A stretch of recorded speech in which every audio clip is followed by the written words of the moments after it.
agak sedikit mendung ya, cuacanya. Tapi kalau kita melihat Jawa Barat, seperti kata Prof. Denny tadi,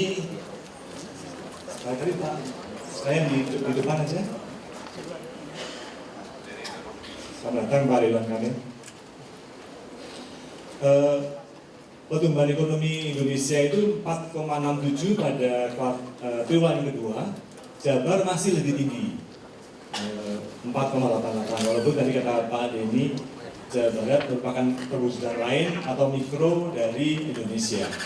Dan walaupun kalau kita melihat nilai tukar dan juga pasar modal agak sedikit berkurang, tapi Jawa Barat sebenarnya lebih baik dibanding daerah lain karena selain lebih tinggi, sekarang yang terkena itu sebenarnya dari daerah di kawasan Kalimantan dan Sumatera. Nah, untuk Jabar sendiri di intra Jawa Barat kita akan mendengarkan dari berbagai daerah. Tadi seperti kita sampaikan ada dari Pangandaran, dari Subang dan sebagainya.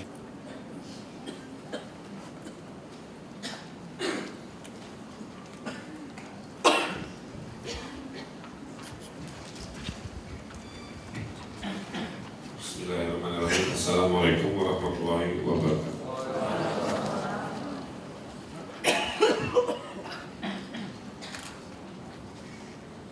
Yang saya hormati Pak Rektor Universitas Pajajaran serta seluruh jajaran Sivitas Akademika yang saya banggakan.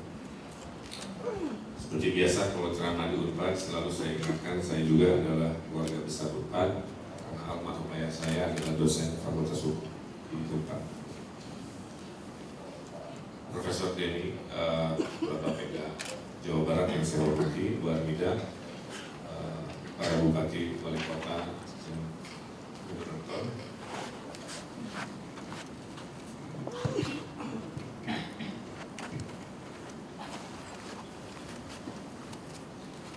Di sini saya tidak akan banyak bicara tentang Bandung karena diberi tugas berbicara tentang cekungan Bandung. Jadi mohon izin mungkin mewakili problematika gagasan untuk Kota Bandung, Kota Cimahi, Kabupaten Bandung, Kabupaten Bandung Barat, dan Sumatera Utara. Dari sisi demografi, total penduduknya itu adalah 5,8 juta dengan luas lahan 3.400 km persegi.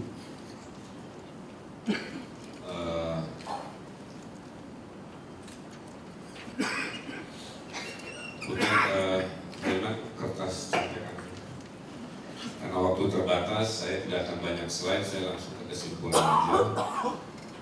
Tadi coret-coret karena presentasinya banyak sekali, ini pokok-pokok pikiran saya aja yang saya sangat-sangat penting untuk saya sampaikan. Nanti ilustrasi bisa kita lihat. Jadi menurut saya Bapak Ibu, kawasan cekungan Bandung ini kalau tidak ada batas administrasi, bagi warganya mah nggak ada bedanya. Sehingga saya sering dimaki-maki kalau banjir Cicalengka, karena disangkanya itu Bandung juga. Gitu. Saya sering dimarahi kalau banjir Bale Endah. Saya sering juga dikomplain kalau ada masalah di Lembang. Jadi artinya apa? Artinya bagi warga di cekungan Bandung, mereka tidak hafal batas-batas. Yang mereka tahu ada pergerakan ekonomi, saya tinggal di Soreang, kerja di Bandung. Saya tinggal di Bandung, ngajar di Jatinangor dan seterusnya. Kalau ditanya Unpad Bandung. Walaupun lokasinya lokus Jatinangor. Nah, yang jadi masalah pertama bagi kita adalah menurut saya kami sampai hari ini belum mendapati sebuah badan koordinasi yang sudah bisa bergerak secara optimal. Karena kalau sudah membicarakan ini, saya agak kerepotan untuk menyemangati bupati wali kota sekeliling karena levelnya sama. Tidak boleh menggurui, tidak boleh terlalu bersemangat, nanti disangka secara politik tidak etis, tidak begitu. Tapi gregetan setiap siang kota Bandung ini 1 juta orang Pak datang mencari nafkah. Sorenya mereka pulang lagi. Kedua, kita lihat problem-problem lingkungan. Yang namanya banjir di Citarum, sebagian juga akibat kota Bandung, tapi pas saya teliti Cikapundung, kotornya ternyata juga dari Lembang, yang kotoran sapinya luar biasa. Mau curhat ke Pak Abu Bakar juga kagok, cuma bisa menyampaikan. Jadi memang perlintasan Cekungan Bandung ini pembangunannya menjadi tersendat karena ada lintas-lintas problem yang tidak bisa terselesaikan.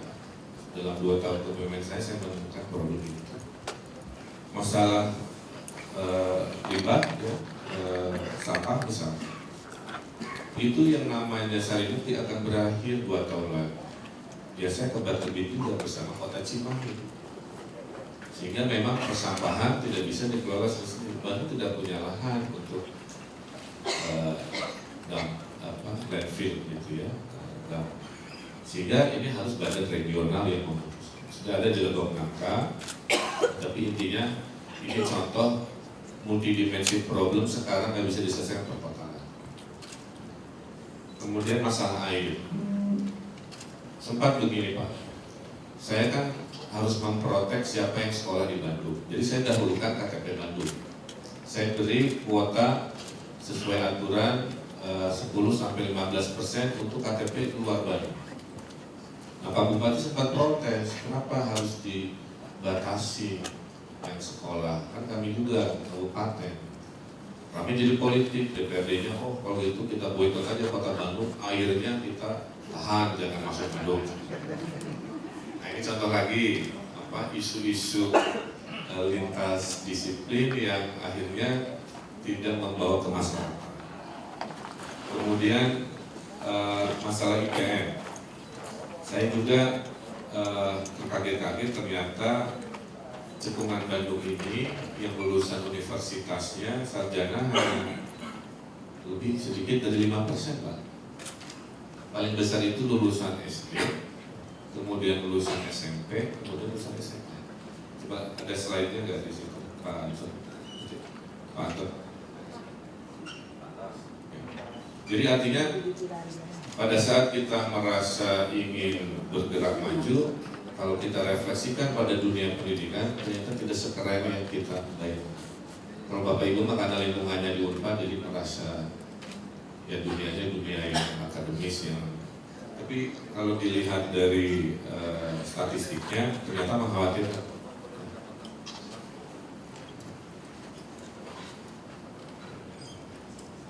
Gimana?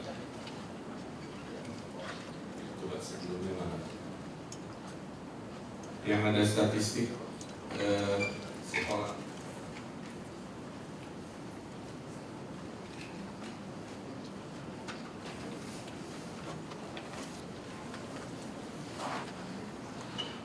Yang isu sosial budaya, slide yang isu sosial budaya. Jadi kalau kita mulai dulu dari indeks manusianya, ternyata kita ini masih jauh Pak Rektor ya. Oleh karena itu salah satu yang menjadi kekhawatiran saya adalah urusan ini Pak. Ini bagi kami sangat mengkhawatirkan ya, untuk yang masyarakat rendahnya itu menjadi problem, tidak tamatnya juga banyak. Sehingga tahun ini saya bikin policy dengan nama Gaul aja ya, tim pemburu anak putus sekolah gratis. Jadi saya tugaskan anak-anak UPI jadi relawan Kota Bandung, cari ke seluruh wilayah kerjasama dengan RT RW, mencari anak-anak putus sekolah. Saya ingin pastikan tidak ada yang putus sekolah. Karena tingkat lama sekolah anak di Bandung ternyata hanya 10,5 tahun, bukan 12 tahun. Jadi dari sini kita punya problem. Kembali ke slide awal. Nah, jadi artinya ini adalah isu-isu masalah yang kami sewang-sewangan ini tidak bisa selesaikan, termasuk ketahanan pangan. Bandung ini setiap hari mengkonsumsi 300.000 ayam.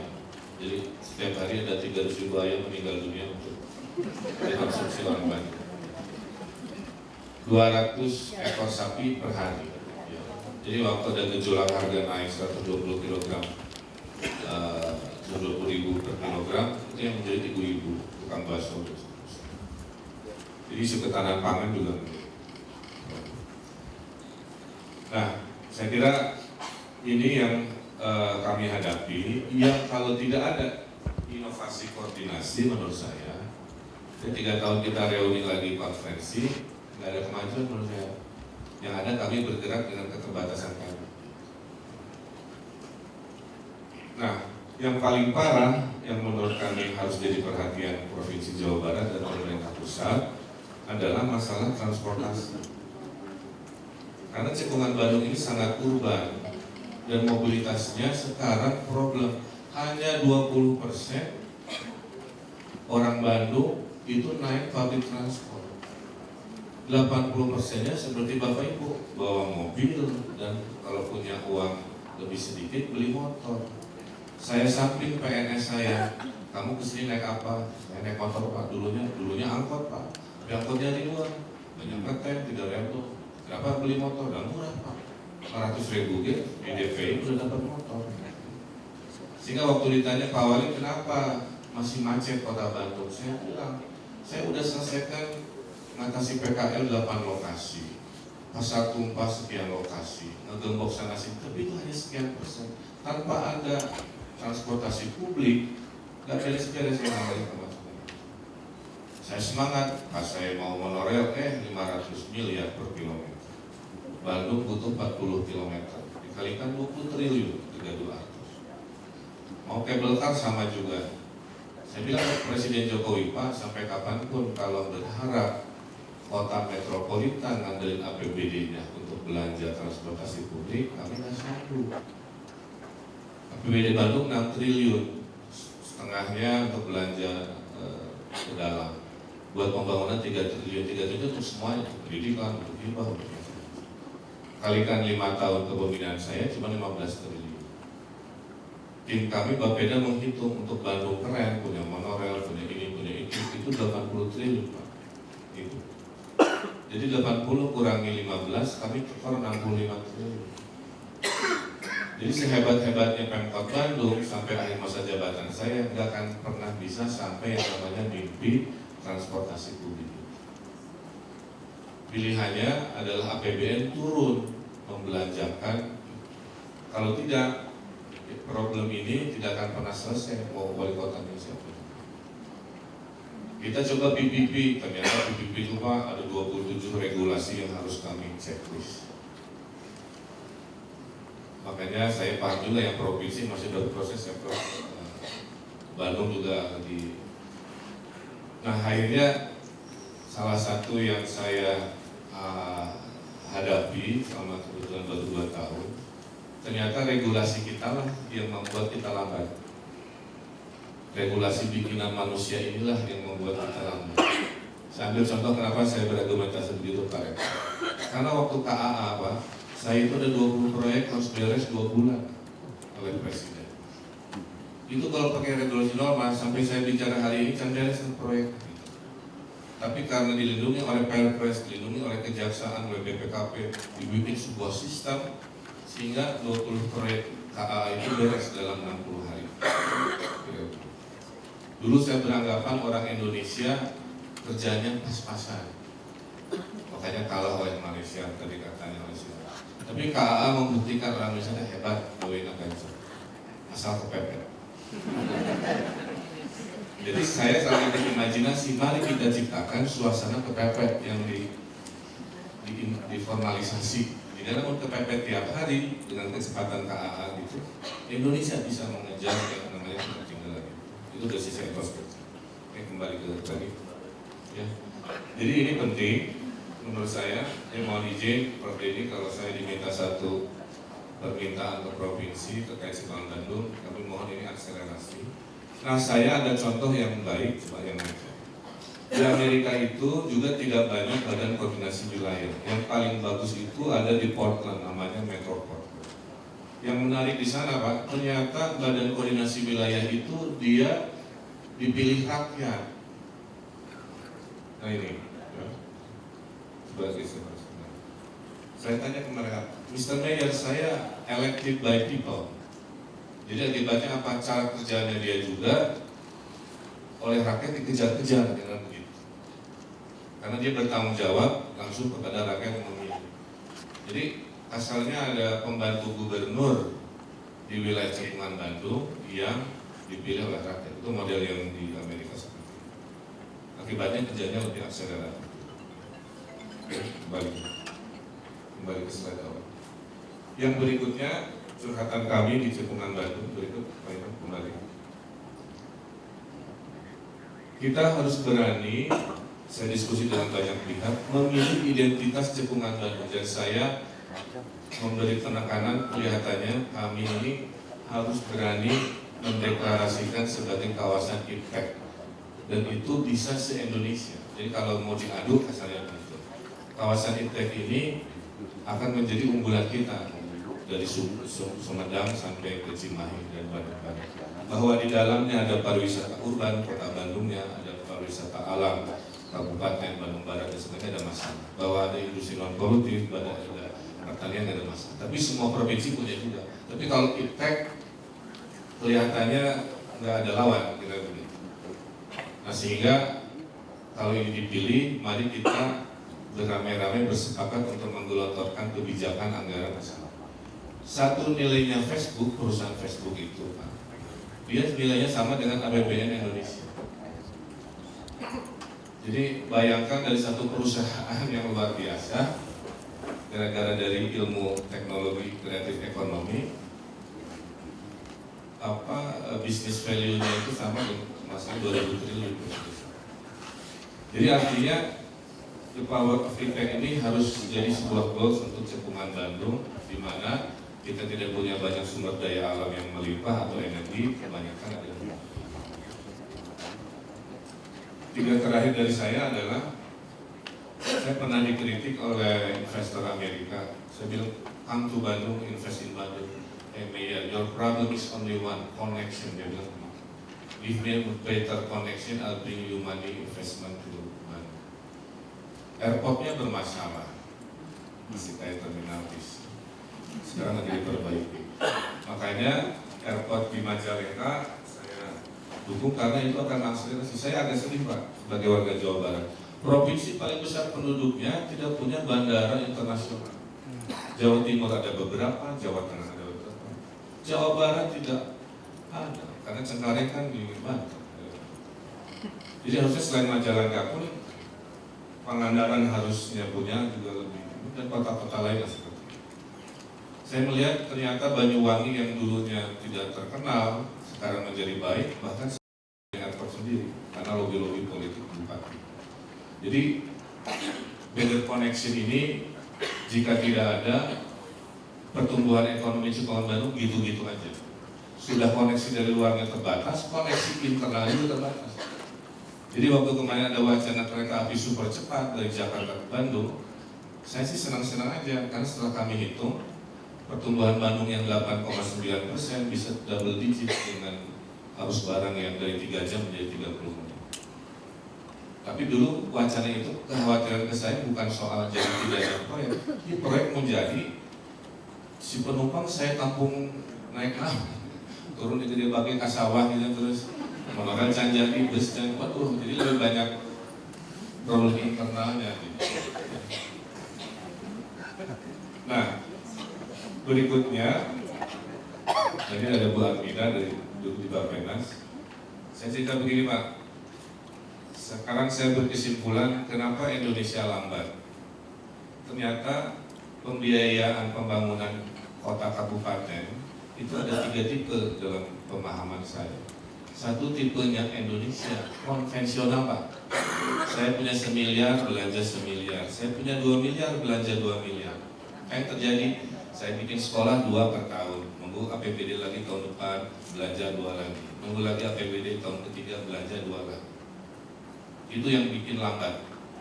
Di Amerika mereka ada municipal bond atau obligasi kota, surat utang dibayar jangka panjang, dapat cash banyak, dibelanjakan dalam waktu pendek.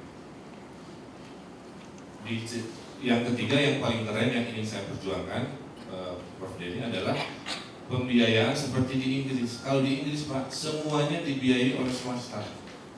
Jalan oleh swasta, tiang listrik oleh swasta, taman oleh swasta, rumah sakit oleh swasta, penjara oleh swasta, puskesmas, kantor polisi oleh swasta. Si Pemkotnya dia bayar selama 30 tahun dicicil. Keuntungannya apa? Perubahan cepat, cash flow kota tidak terganggu, ekonomi bergerak. Nah disitulah mimpi tekor 65 triliun itu ingin saya kejar.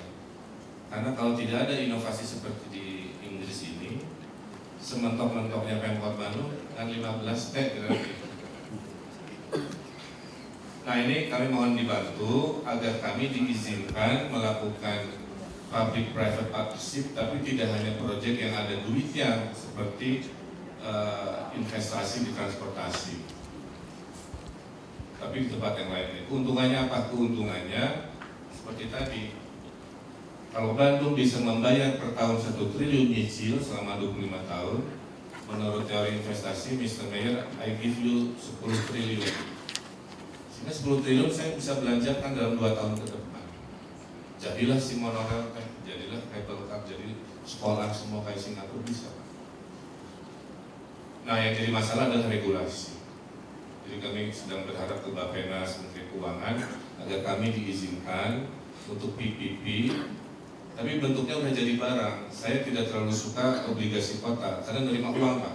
Kalau nerima uang, tahu sendiri di Indonesia kan, masuk APBD dulu, direlang heula, relangna riweuh, can korupsina, can ieu wah, gak kebayang barangnya jadi apa. Tapi kalau yang ketiga, udah jadi barang, rumah sakitnya udah jadi, aspalnya udah beres, kita tinggal terima barang bagus.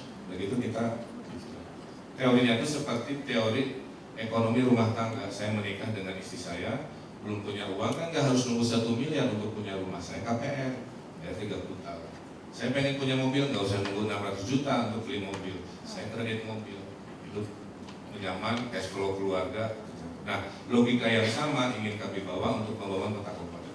Bapak Ibu bisa bayangkan kalau ini terjadi, kota-kota Jawa Barat dan se-Indonesia akan terjadi akselerasi pembangunan berlipat-lipat.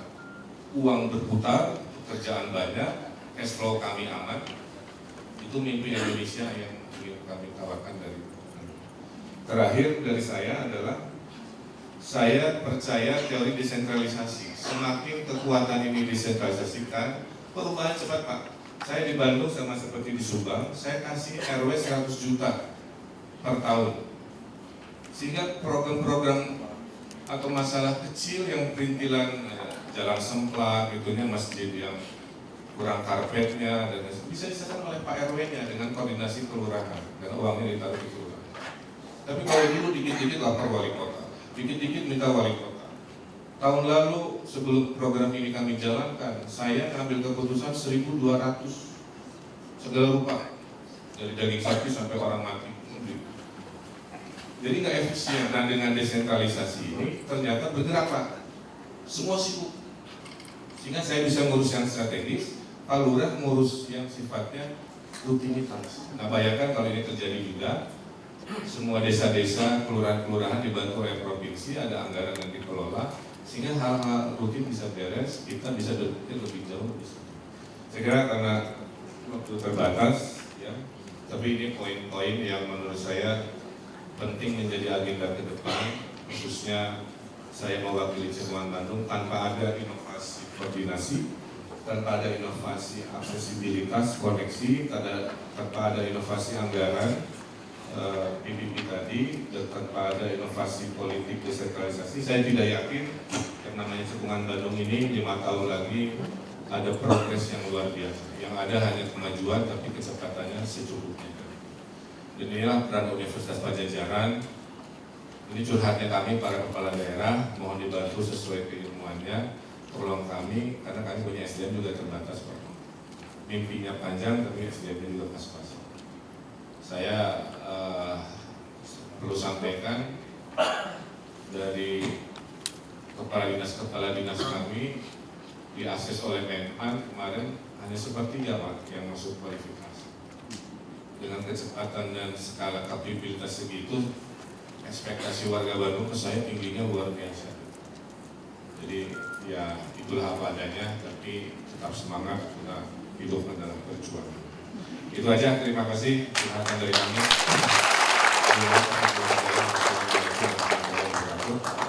Terakhir satu lagi saya lupa, mumpung kesempatan penting, video 1 menit Pak, yang Teknopolis.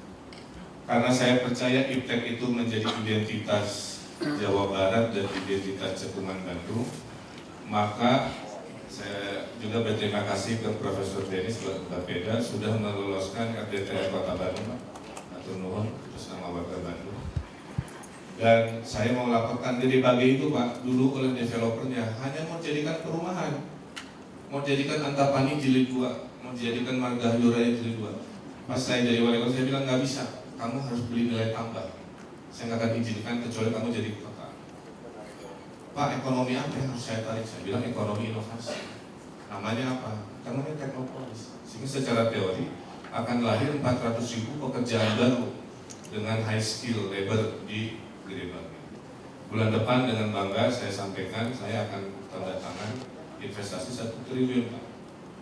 Investasi high-tech company dari Amerika. Saya tanya, why you choose Bandung? Jawabannya 3, you have a world-class engineers, you have a livable city compared to others, and you have a affordable cost of living. Jadi sekarang saya kalau jualan itu aja, datanglah ke Bandung, karena saya punya SDM luar biasa, hidupnya menyenangkan, dan ongkosnya nggak terlalu mahal. Nah ini video visinya, sempat saya presentasikan juga di Pak Jokowi, supaya Indonesia negeri yang besar ini harus punya kota berbasis inovasi. Saya mau izin sedih, ke Cina punya begini ada 3, Singapura punya 1 Biopolis, Malaysia 10 tahun lalu punya Cyberjaya, Hong Kong Cyberport. Indonesia negeri 250 juta tidak punya sebuah tempat klaster berbasis inovasi. Nah mudah-mudahan Bandung Teknopolis di Gede Bage ini bisa bersinergi sehingga suatu hari Facebook ala Indonesia bisa lahir dengan nilai kapital yang mengakselerasi ekonomi nasional dan ekonomi regional. Terima kasih. Assalamualaikum warahmatullahi wabarakatuh.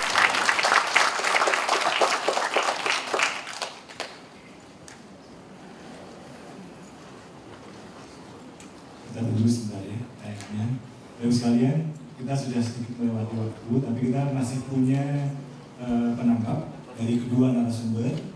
Jadi nanti kita akan persilahkan Prof. Armida untuk maju ke depan memberikan tanggapannya. Silakan di podium. Dan berikutnya nanti Prof. Denny.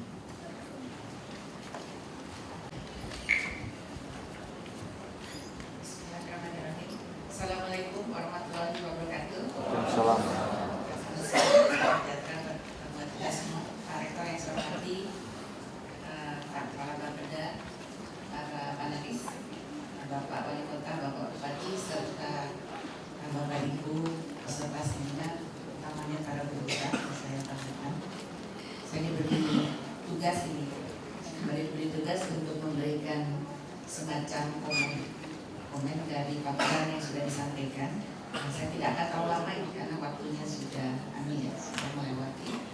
Ada 2 hal yang ingin saya sampaikan. Yang pertama adalah mungkin ada kembali lagi ke basic, agak sedikit basic dikaitkan dengan paparan Pak Denny tadi dan juga paparan dari Bapak Wali Kota dan Bapak Bupati. Lalu yang kedua menanggapi dari paparan terutama dari panelis dari advokat dan kabupaten. Yang pertama ini ada berapa ini? Ada barangkali 4 hal yang kembali lagi ke basic. Tadi dari Pak Wali Kota, Pak Bupati juga banyak menyampaikan, termasuk mimpi-mimpinya Pak Kang Emil itu tadi, mimpi-mimpinya ya, mengenai terutama urban infrastructure dan sebagainya. Saya akan mulai dari mungkin seperti prioritas lah. Jadi ada 4 nih. Yang pertama adalah SDM. Jadi Bapak Ibu sekalian, kalau bisa ya dipastikan untuk SDM. SDM tentu pendidikan dan kesehatan. bahwa rata-rata lama sekolah penduduk Indonesia memang masih rendah, 8,1 tahun. Ya, angkatan kerja kita 45% masih SD, 22% paling tinggi lulus SMP. Kalau tidak salah SMA itu hanya berapa 15% gitu. Jadi memang sangat rendah rata-rata. Tetapi ya dengan program waktu sebelumnya ini namanya PMUI, Pendidikan Menengah Universal, saya kurang tahu sekarang namanya apa. Nah, maka yang namanya expected years of schooling, anak yang baru masuk usia sekolah akan menjadi 13,2 tahun. Nah, jadi kapasitas SDM kita ya tentu bukan hari ini, bukan 2-3 tahun lagi, tetapi saya rasa 5-10 tahun kita bisa mengharapkan rata-rata kualitas dari SDM kita akan sangat meningkat. Itu satu. Lalu kedua, dari sisi kesehatan itu sudah dimulai dengan BPJS Kesehatan, dengan CKN, dengan tentu berbagai permasalahan tidak bisa langsung selesai, paling tidak ini sudah mengantar kepada menuju Universal Health Insurance System 2019. Itu kan sudah modal yang sangat besar. Oleh karena itu, bagaimana juga Jawa Barat itu selalu merah itu. Kalau dulu kalau di rapat-rapat nasional selalu itu Jawa Barat, terutama AKI dan AKP. Dan semua orang ini kenapa ya Jawa Barat bukan di mana begitu yang jauh ya dari ibu kota. Jawa Barat relatif dekat dengan ibu kota. Kenapa AKI-nya salah satu yang paling tertinggal lah. Nah, ini apakah semata-mata sarana prasarana atau ada masalah budaya atau bagaimana ya? Nah, ini saya rasa peran perguruan tinggi terutama UNPAD bisa membantu untuk mencarikan solusi yang cepat di sini.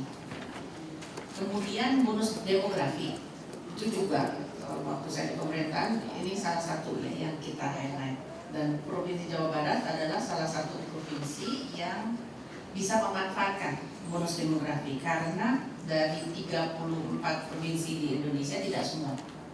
Ada provinsi yang justru sudah izin, misalnya Yogyakarta ya. Tapi Jawa Barat tidak termasuk provinsi yang bisa memanfaatkan bonus demografi.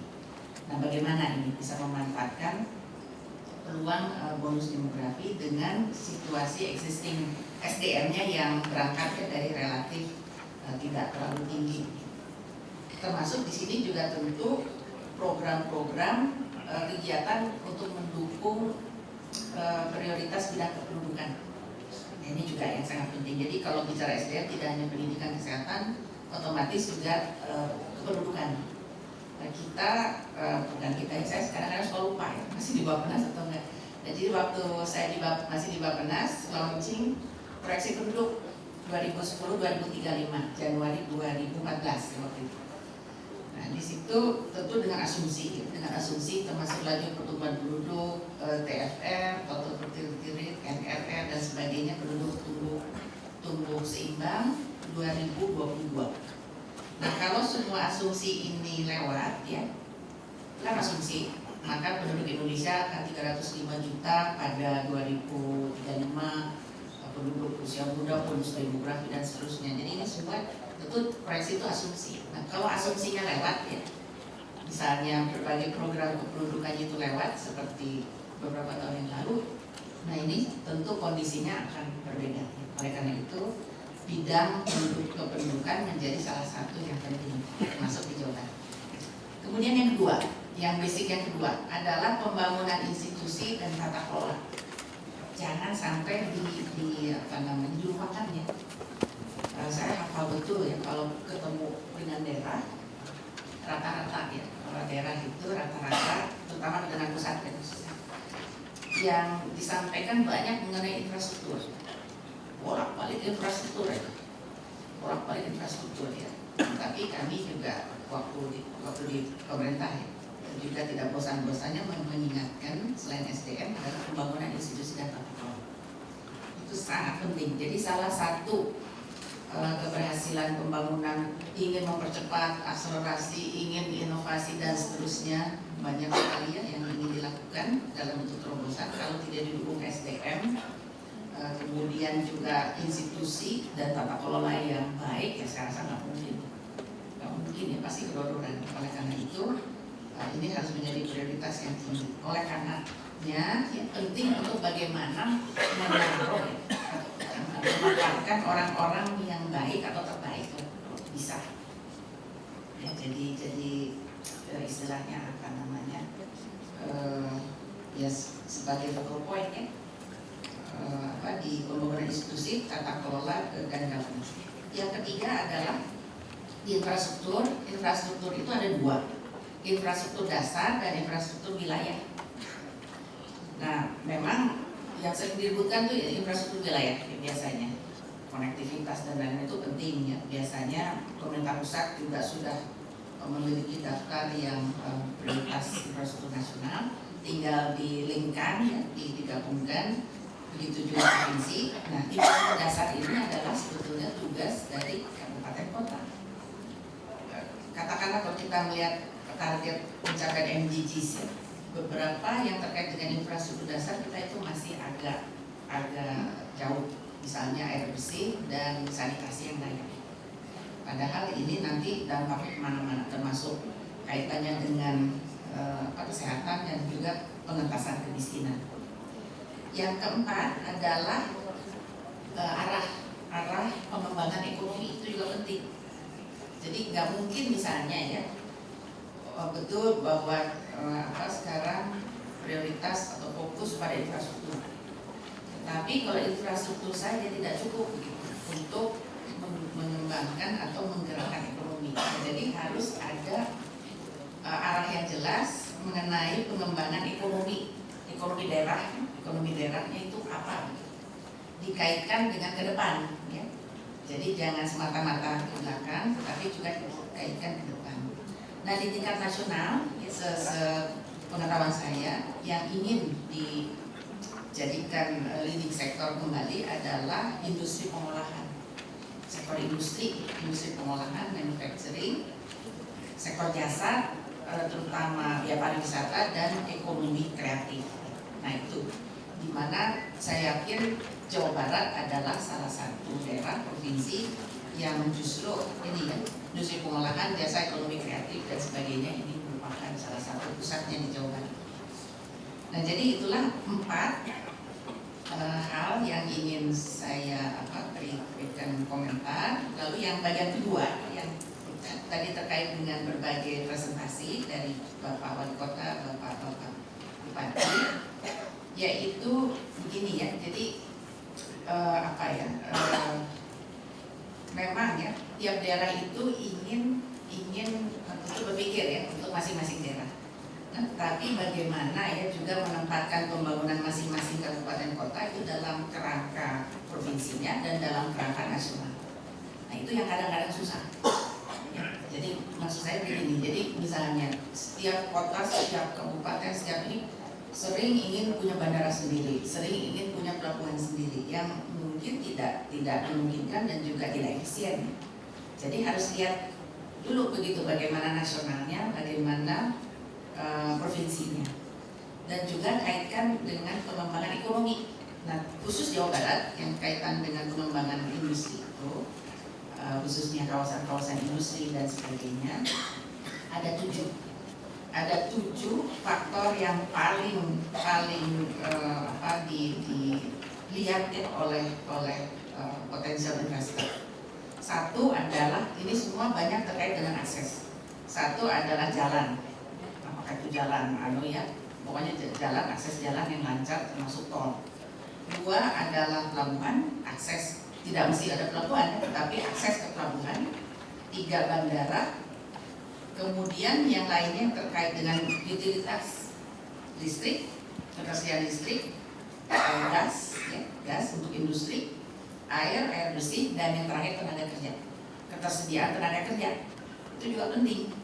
Nah, kalau ini bisa disediakan, saya rasa atau secara sistematis ya dicoba disediakan, dibangun, maka kawasan-kawasan industri yang direncanakan di Jawa Barat yang saya rasa bisa dikembangkan dengan baik. Lalu yang terakhir mengenai berbagai usulan atau ide inovasi. mengenai PPP lalu atau juga PFI, Private Financing Initiative dan sebagainya. Sepengetahuan saya sekarang sedang dikembangkan ya PPP Kang Emil itu untuk pendidikan kesehatan. Karena teman-teman Bappenas juga sedang menyiapkan ini. Obligasi daerah, saya tahu bahwa rekan-rekan di Kementerian Keuangan itu sangat over prudent begitu. Obligasi daerah, tapi juga mungkin ada alasannya ya, karena tidak ingin Indonesia seperti China. Nah, China ini sekarang seperti api dalam sekam itu, subnational bonds, Pak Nuri ya.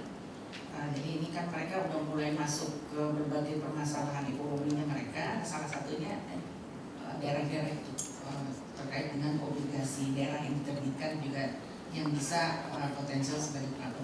Tapi saya setuju ya, terutama Kang Emil bahwa dengan tantangan pertumbuhan daerah-daerah perkotaan, kan makin lama kita semakin menjadi kota ya, dengan urbanisasi dan sebagainya itu. Sekarang saya sudah lebih dari 50% penduduk kota di Indonesia. Ke depan semakin besar lagi. Jadi tantangan berikutnya juga termasuk infrastruktur perkotaan sebetulnya. Dan infrastruktur perkotaan itu betul ya, tanpa ada langkah-langkah terobosan, inovasi, mungkin lama sekali. Tetapi pertanyaannya bagaimana kita bisa membalance supaya tidak terjadi berbagai hal-hal yang misalkan terjadi juga di negara maju, ada kota yang bangkrut dan sebagainya gitu ya, itu yang tidak kita inginkan. Saya rasa demikian. Mungkin terakhir saja. Ini pengalaman di pemerintahan. Biasanya begini, kalau kebijakan program itu biasanya tidak kekurangan, ide yang bagus itu tidak pernah kekurangan. Yang mungkin kurang dan kita agak kurang memperhatikan istilahnya tuh walk the talk. Ya, Pak Nuri, walk the talk. Walk the talk itu artinya kalau kita udah talk, dituntun, jangan dilepas. Nah itu yang kurang. Nah oleh karena itu pengalaman misalnya ya, kalau saya bisa cerita sedikit waktu di pemerintahan kemarin, oleh karena itu ada UKP 4 dulu. UKP 4 itu bukannya apa-apa, Pak Kuntoro itu khusus ya menganukan walk the talk.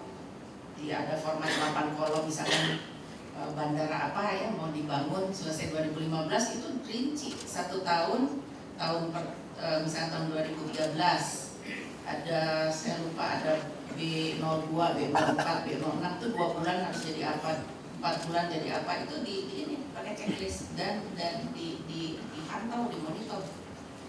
Waktu kemarin begitu. Nah jadi saya rasa juga ya itu harus dilakukan sampai level provinsi, kabupaten. Kalau sudah ya syukur begitu. Itu penting sekali. Tanpa itu sepertinya bubar deh. Dan terakhir ya koordinasi betul. Koordinasi. Kalau sudah lintas, sama-sama menteri, sama-sama gubernur, sama-sama kabupaten kota, kalau nggak ada yang lead ya nggak bisa bubar pasti.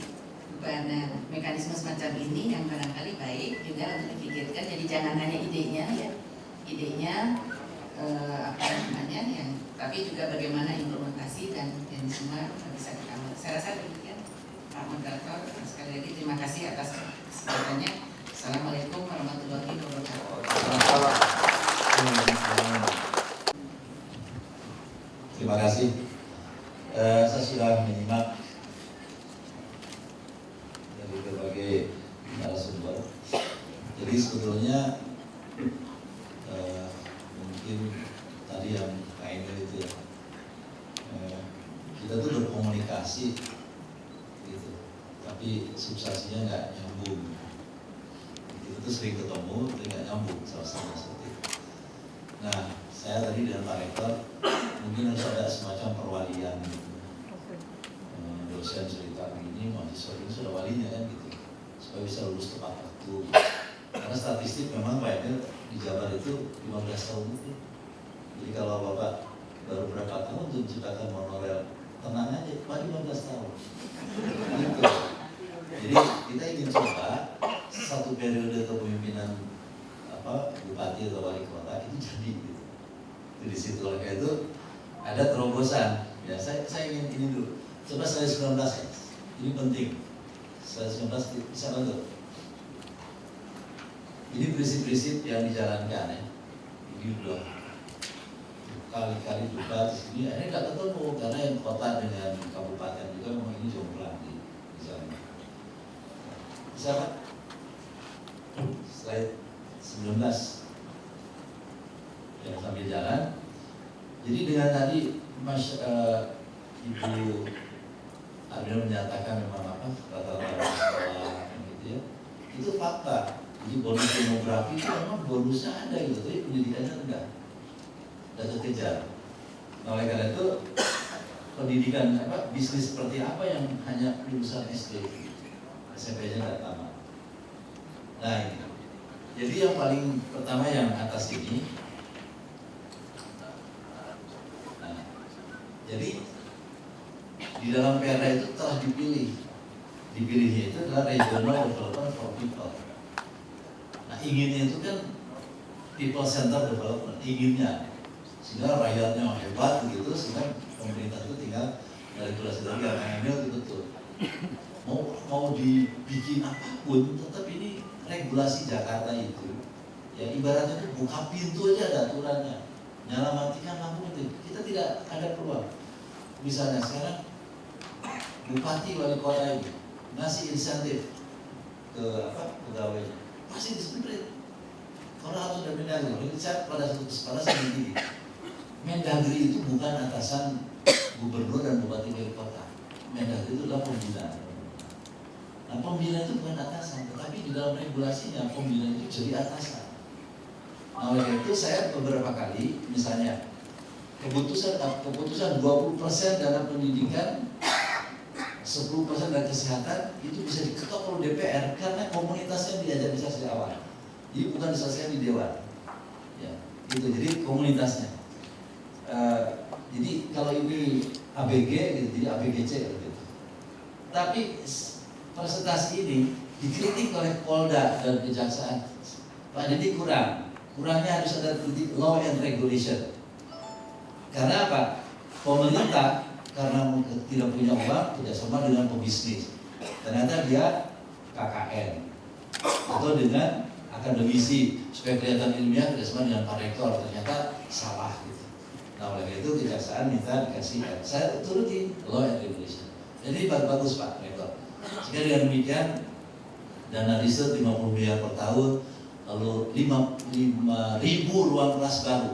Jadi sebenarnya di Jawa Barat tidak perlu lagi ada uang bangunan untuk SD, SMP, SMA. Ada dana di Pak Gubernur 5.000 ruang kelas baru per tahun. Saya tahu bahwa di sekolah itu bukan ruang untuk membangun untuk honor, karena ruang kelasnya sudah cukup. Tapi kalau hanya untuk membangun ruang kelas ada 5.000. Mau membangun sekolah baru, SMK itu 20 ya Pak, 20 ruang. Didorong asal tanahnya ada dari kabupaten. Mau membangun kampus baru 30 hektar dibantu. Nah itu Bapak sekalian. Jadi peran komunitas ini menjadi penting menurut saya, dan sekarang beberapa program yang lebih cepat. Kemudian yang terakhir yang Pak Emil ini mengenai metropolitan, jadi efektif nanti mulai 1 Oktober. Di slide 25, tolong. Nah, jadi ini untuk diketahui bersama.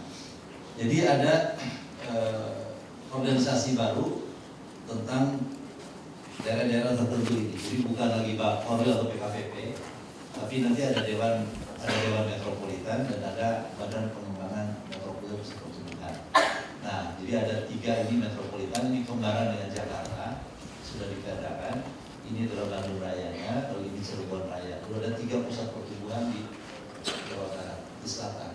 Jadi Kang Emil nanti akan masuk di dalam ini sekolah tadi Pak Gubernur, nanti ada Dewan Metropolitannya, nanti ada Badan Pelaksananya. Nah, Badan Pelaksana itu ketuanya saya. Jadi nanti Pak Emil mau apa segala macam nanti diterjemahkan, dan itu memang akan dikembangkan B2B. Jadi mungkin Bu Amida akan berperan di sana. Lalu di slide 26 setelah ini ya. Nah ini mencari ikon, waduh luar biasa susahnya. Tapi sekarang sudah ada. Jadi metropolitan Kembar dengan Jakarta itu keywordnya adalah industri manufaktur. Ini Jakarta, ini periferi. Jadi bukan lagi ini tempat tidurnya orang-orang yang kerja di Jakarta. Jadi ada kemandirian. Tetapi gambar-gambar begini ini berbahaya. Lalu saya tanya, oh kalau gitu kita bikin provinsi baru. Bandung Raya jadi provinsi baru. Jadi bawahnya seperti itu. Gitu. Karena sesama bupati dilarang saling memimpin, maka lebih baik provinsi baru. Jadi maksudnya ini adalah satu pengembangan ekonomi dan kehidupan lebih mantap lagi. Lalu di Bandung Raya saya senang Pak, kayaknya dengan lomparannya ini sudah disiapkan Pak.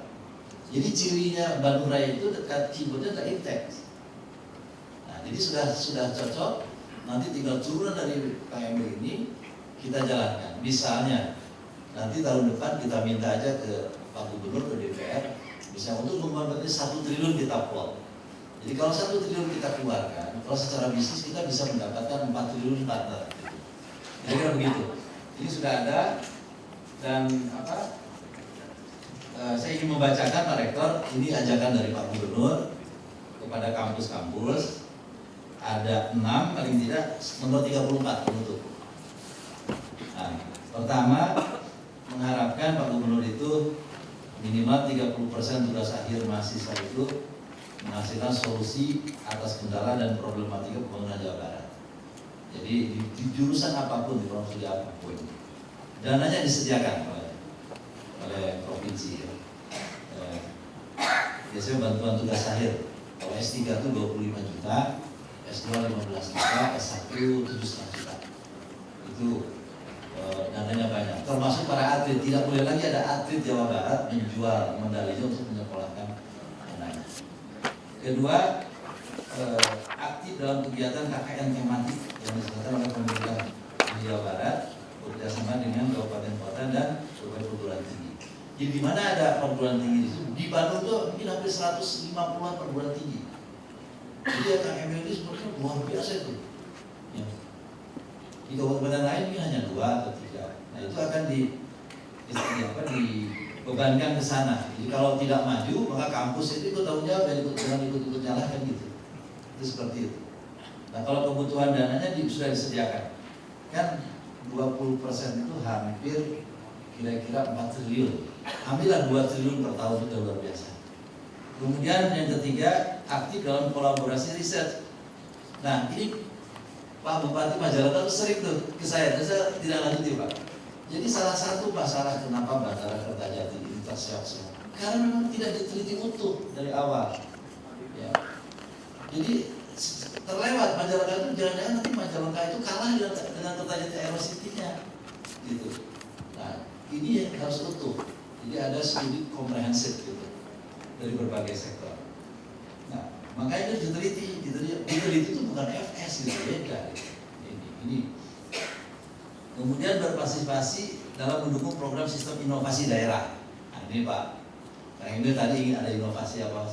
Silakan disampaikan dan kita sama-sama ya. Kalau perlu ada dosen dari Unpad yang ngantor di Pemda Jabar. Di luar ini biasa kan Pak ya, yang dari Pemda yang ngantor di kampus, yang di kampus ngantor di sana. Kami sudah memulai dengan advisory tech di UPT. Kemudian ingin mahasiswa ini meningkat di 25%. Ya, dan ke-6, nah karena ini rakyatnya banyak, maka Bapak Gubernur berkeyakinan menyelesaikan kemiskinan di Jawa Barat melalui masyarakat bekerja. Bekerja apa saja asal halal. Itu prinsipnya. Lalu pendidikan pun ke Pak Rektor disampaikan bisa nggak? Bisa di pertanian, peternakan tuh nggak usah lah pakai diplom 1, diplom 2, yang penting kalau di perikanan dia bisa ngadaderkeun dengan bagus dan ini mungkin 6 bulan ya tas sertifikat atau apa, kemudian didanai sampai berpraktik selesai. Kira-kira seperti itu. Terima kasih Bapak. Dari kabupaten kota saya pikir Pak Ojal semuanya usulan Bapak semua sudah diiyakan Bapak. Apa yang kemarin Pak Bupati Majalengka juga yang jalan-jalan sekitar kota itu sudah diiyakan semua. Jadi tidak ada masalah. Sekian, wassalamualaikum warahmatullahi wabarakatuh.